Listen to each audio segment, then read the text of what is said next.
huge news today. It has been something that has been lingering for the Gold Coast Titans on whether or not Des Hasler would remain as coach beyond season 2025. And that's a decision, as we saw, was made a little earlier today by Titans officials and announced at their press conference by Steve Mitchell, who joins us tonight on 100% Footy. Steve, thanks for your time tonight. Why today? Hey, James, how are you? Thanks for having me. Yeah, big day today. I think with Des, we've been in contact with Des and his manager for most of the season.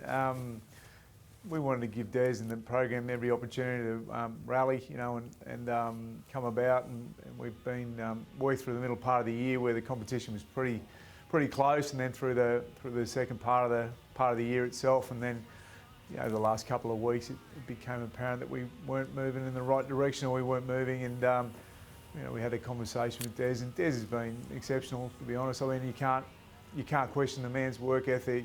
His history speaks to itself. His time in the game and his contribution to the game is enormous, and outside of living here, I don't think he could have worked any harder to actually make it work. But we've met, and the relationship's really amicable and strong, and he's going to coach the remaining 2 games out this weekend. We've got the Finns and then the Tigers at home the following week, and then we're going to part company, and Des is going to continue into his next chapter. And we're really excited to be able to announce that Josh Hannah will be joining us as our first grade coach from pre-season into 2026 for 3 years. And we're stoked to have Josh on board, and we know his relationship with a large chunk of our player group through Origin, and we want to make sure that we resource him accordingly in the football program and give him everything we can to actually bring that group to life.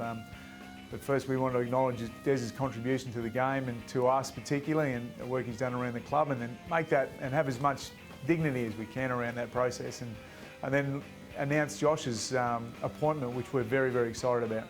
Steve, Danny Weidler, the coach is wearing all this. Do administration and players have a lot to answer for as well? Yeah, Danny, I think we need to, all of us need to be under review to some degree. There's obviously this can't all sit on the coach, and I said that earlier today. And that's everything from all aspects of our football program, high performance, our coaching staff, our recruitment processes, and the administration itself. It's we can't question Des's work ethic, that's for sure. And we aren't where we need to be, so we need to look at every part of the business, and we're doing so.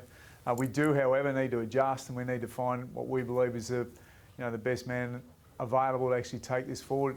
Josh is highly regarded. His relationship with a large chunk of our play group through his Origin commitments is Phil is back to the club consistently, and obviously his career to date through his time from South Logan as a coach through the Cows and then through Cronulla, it speaks for itself. We're very excited to have him, but there's no doubt we're looking at the whole business. Yeah, Steve, I'm just going through the list of coaches at the Gold Coast Titans over the years. John Cartwright, Neil Henry, Garth Brennan, Justin Holbrook, and now Des Hasler. I mean, they're all very good football men. They've all had success elsewhere, but it's always the coach that seems to be the fall guy in these situations. I know that a lot of that precedes your time there, but you're sort of getting the message that maybe it's not the coach that's the issue with the Gold Coast Titans? Yeah, Gus, I think absolutely. It goes beyond the bloke who's just trying to steer that group around. Arguably, it does fall with that, with the coach, the responsibility largely. But there's parts of that are away from there, and that's how that coach is supported. The character of the player group that we bring in, for him to coach, the pathways that lead into that, the administrative frameworks that sit beside him, coaching staff that sit beside him, then a high performance program that actually helps manage that group and keep them on the paddock throughout the year. So there's plenty of components there, and to your point, we haven't done a good job of that over the last decade, and we've had a series of coaches run through. So we need to look squarely and very pragmatically at that and say, what else do we need around Josh to make sure that he's a success and he can bring what he's brought in other systems to life here. Gold Coast is 700,000 people now. Our game day attendance is super strong. The commercial aspects of the local market make sense. Thriving local rugby league community, both genders, double-digit growth and male participation. And as we know, there's a lot of NRL clubs in our market because it's such a great nursery. We've got no excuses to not putting a winning, successful program on the paddock. Steve, never an easy day for anyone involved. We really appreciate your time tonight. Pleasure, James. Steve Mitchell, the Gold Coast Titans CEO, joining us.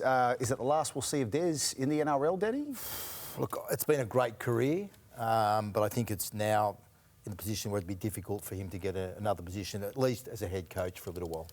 Lost to the game. You're so Gussie's been loyal. Nothing would surprise, John. Nothing would surprise. You think he might bob up somewhere? Nothing shocks me in rugby league anymore. Funny game. Nothing. Yeah, it's just- Other than the fact this show keeps going. But nothing shocks me in rugby league. I'm with you on that one.